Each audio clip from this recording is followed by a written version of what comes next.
Patuloy naman na pinaiigtingpo ng Pangasinan Police Provincial Office or PANG-PPO ang kanilang pagpupunyagi na pagpapanatili ng kapayapaan, kaayusan at kaligtasan ng publiko.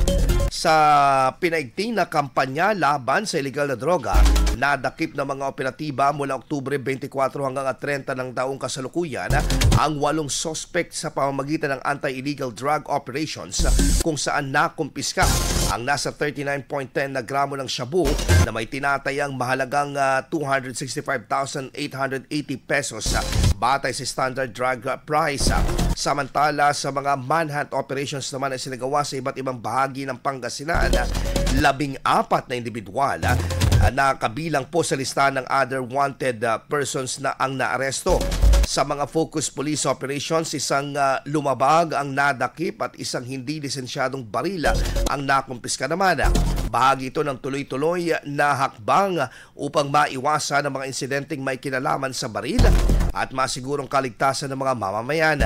Hinikayat naman ng pamunuan ng Pangasinan Pangasinan PPO ang publiko na patuloy na makipagtulungan at suportahan ang programa ng pulisya tungo sa isang mas ligtas at mas maunlad na lalawigan.